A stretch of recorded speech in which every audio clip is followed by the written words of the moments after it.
안녕하세요. 스포츠 분석 천교수입니다. 저희 채널을 방문해 주셔서 감사합니다. 이번 회차 천교수 가족방 적중 내역입니다. 적중하신 분들 모두 축하드리며 오늘의 경기 분석도 재밌게 시청하시고 유익한 정보 얻어가시기 바랍니다. 천교수 가족방 입장은 영상 하단 고정 댓글을 통해 입장 가능합니다. 그럼 오늘의 경기 분석 시작하겠습니다. 12월 7일 KBL 국내 농구와 V리그 국내 배구 총 6경기 분석 시작하겠습니다. 첫 번째로 창원 LG 대 원주 DB 경기 알아보겠습니다. 먼저 LG는 마레이가 돌아온 모비스 원정에서 패하고 홈으로 돌아왔다. 복귀전에서 25분간 모비스 상대로 14점 13리바운드를 기록한 마레이가 충분히 역할을 했고 양준석이 12점 9어시스트로 뒤를 지원했지만 원하는 승리를 가져가진 못했다. 그래도 전성현이 건강한 몸 상태로 30분을 소화하고 있고 타마요와 박정현 등이 높이로 팀에 힘이 되고 있다. 이어서 DB는 지난 수요일 홈 경기에서 정관장을 잡고 연승을 이어갔다. 시즌 초반 불거진 감독과 에이스의 불화와 개인사 이슈가 있던 베테랑 빅맨 두 번째 포인트 가드의 은퇴 등 여러 일이 있었는데 성적으로 이런 잡음을 이겨내고 있다.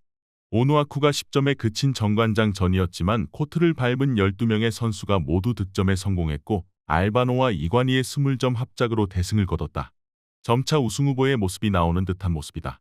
LG는 마레이의 복귀로 인해 골밑에서 DB 상대로 밀리지 않을 수 있다. 외곽 공격 빈도가 많은 오누아쿠와 달리 마레이는 한국에서 리바운드 왕을 놓치지 않은 정통 빅맨이다. 단, 유기상과 전성현이 아직 기대만큼 외곽 성공률이 나오지 않는 것이 아쉽다. 알바노 외에도 박인웅이 좋은 야투감으로 경기에 나설 DB가 승리할 것이다. 이번 경기 원주 DB 승을 추천합니다. 핸디 언어버 및 최종 조합은 고정 댓글 링크를 통해 가족방에서 확인해주세요. 두 번째로 울산 모비스 대 한국가스공사 경기 알아보겠습니다. 먼저 모비스는 마레이와의 자존심 대결에서 우위를 보인 숄롱을 앞세워 기분 좋은 연승에 성공했다. 팀의 에이스인 이우석이 경기 종료 직전 자유투 2점을 제외하면 득점하지 못할 정도로 부진했지만 숄롱이 22득점 13리바운드로 골밑을 지배했고 프림도 벤치에서 나와 야투 성공률 60%로 18점을 더했다. 장재석과 서명진 등 주전 선수들도 본인의 역할을 하기에 우승 경쟁이 가능한 최근이다. 이어서 가스공사는 이번 시즌 최악의 경기를 하며 삼성에 패했다. 니콜슨이 시도한 야투 11개 중 8개를 실패했고 벨란겔이 7점에 그치며 60점을 넘기지 못했다. 때문에 선두권과 격차를 줄이지 못했고 이 경기 승리가 간절하다. 높이가 좋은 모비스 상대로 강점인 보렌들러 압박으로 로포스트에 패스가 투입되지 않게 하려 할 것이다. 홈에 이점이 있는 데다 최근 분위기가 좋은 모비스가 쉽게 리드를 허용하진 않을 것이다. 그러나 모비스는 박무빈과 서명진 등 앞선 보렌들러들이 타이트한 상대의 압박에 종종 약점을 보였다. 정성우와 벨란겔이 강한 수비로 상대 공격 흐름을 방해할 것이고 니콜슨이 숄롱과 프림을 외곽으로 끌어낼 가스공사가 승리할 것이다. 이번 경기 한국가스공사 승을 추천합니다. 핸디 언어버 및 최종 조합은 고정 댓글 링크를 통해 가족방에서 확인해주세요. 경기 분석 잘 보고 오셨나요? 다음 경기 분석 보시기 전에 천교수 가족방 입장하시는 법 안내해드리도록 하겠습니다. 첫 번째로 영상 하단 댓글을 클릭해주세요. 두 번째로 링크를 클릭하신 후 세 번째로 채팅 참여하기 클릭하셔서 문의 주시고 답장 기다려주시면 됩니다. 남은 영상, 유익한 정보 얻어가시길 바라며 이어서 다음 경기 분석 시작하겠습니다. 세 번째로 서울 삼성 대 부산 KCC 경기 알아보겠습니다. 먼저 삼성은 이번 시즌 최고의 경기를 하며 강팀인 가스공사에 승리했다. 코번의 장기 이탈이라는 암초를 만난 상황인데 데릭슨이 어느 정도 역할을 했고 국가대표 빅맨인 이원석이 11리바운드 포함 18점으로 더블더블에 성공했고 3블록으로 수비의 중심도 잡아줬다. 단, 이정현과 최승욱 등 베테랑들의 경기력은 여전히 감독의 기대 이하다. 이어서 KCC는 지난 주말 손호를 잡고 5할 승률로 복귀했다. 3쿼터 손호의 외곽포를 저지하지 못하며 역전을 허용했지만 4쿼터 마무리가 좋았다. 이번 시즌 하이인 20개의 리바운드를 기록한 버튼이 29점으로 20에 성공했고 전준범이 3점 4개를 성공하며 벤치에서 맹활약했다. 허웅이 무득점에 그쳤고 송교창이 결장했지만 이승현과 최준용 등이 공백을 잘 메웠다. KCC는 동아시아 슈퍼리그에서 원하는 결과를 얻어내지 못했지만 최준용과 버튼, 이승현과 송교창 등이 출전 시간을 가져갈 수 있기에 리그에서는 경쟁력이 충분하다. 특히 코번이 빠진 홈팀이기에 최준용과 버튼의 공격적인 리머텍을 저지하지 못하며 리드를 내줄 것이다. 이번 경기 부산 KCC 승을 추천합니다. 핸디 언어버 및 최종 조합은 고정 댓글 링크를 통해 가족방에서 확인해주세요. 네 번째로 삼성생명 대 우리은행 경기 알아보겠습니다. 먼저 삼성생명은 월요일 하나은행을 잡고 7연승에 성공하며 선두권 팀들을 추격했다.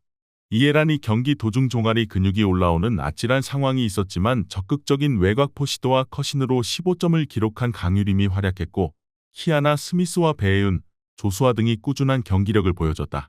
김아름과 미츠키 등 벤치 자원들도 본인의 역할을 하기에 질 것 같지 않은 최근을 보내고 있다. 이어서 우리은행은 지난 수요일 원정 경기에서 썸에 완패했다. 3쿼터 막판에 이명관의 3점이 터지며 6점 차까지 추격했지만 4쿼터 상대의 공세를 막아내지 못했다. 김단비 외에도 이명관과 김혜진 등이 10득점 이상을 해줬지만 나츠키와 모모나 등 일본인 가드들이 부진했고 한엄지가 빠른 시간 파울 트러블에 빠지며 팀에 큰 힘이 되지 못했다. 우리은행은 리그 최고의 스타인 김단비가 어느 상황에서든 본인의 득점을 만들며 수비에서도 중요한 역할을 할 수 있다. 그러나 기세가 오른 삼성생명 상대로 고전할 것이다. 배혜윤 의존도가 높던 시기를 지나 키아나 스미스와 강유림이 외곽과 컷신 등으로 득점을 해주고 있고 조수아와 이주연이 뒤를 지원할 삼성생명이 승리할 것이다. 이번 경기 삼성생명 승을 추천합니다. 핸디 언어버 및 최종 조합은 고정 댓글 링크를 통해 가족방에서 확인해주세요.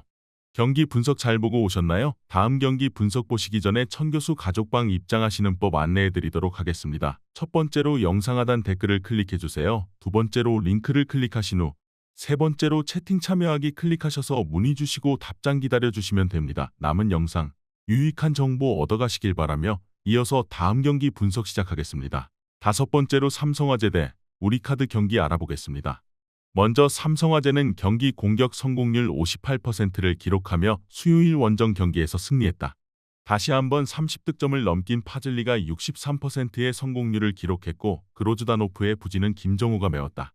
블로킹이 좋은 팀 상대로 블로킹을 앞선 것도 인상적이었는데 김준우와 손태훈이 나란히 블로킹으로 3점씩을 올렸다. 이어서 우리카드는 수요일 경기를 패했기에 이번 원정에서 리벤지가 필요하다.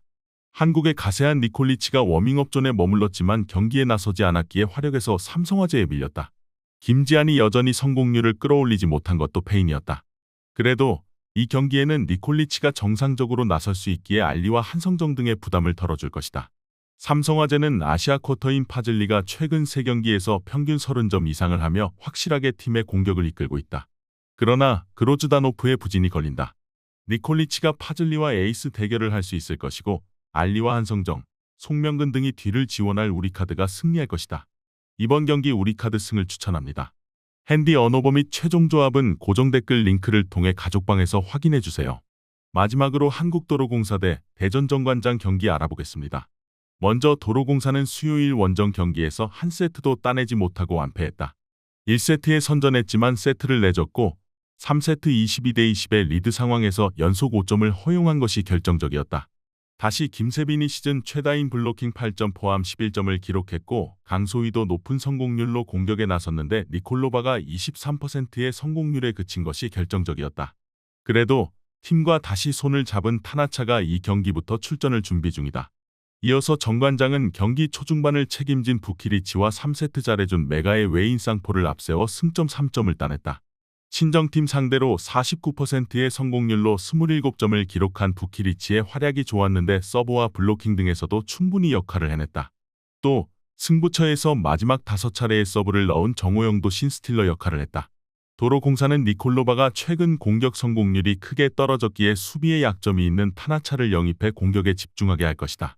그러나 컨디션 조절에 문제가 있을 수 있기에 메가와 부키리치의 쌍포 같은 영향력을 보이긴 어렵다. 웨인 쌍포를 앞세워 화력으로 앞설 정관장이 승리할 것이다. 이번 경기 대전 정관장 승을 추천합니다. 핸디 언어버 및 최종 조합은 고정 댓글 링크를 통해 가족방에서 확인해주세요.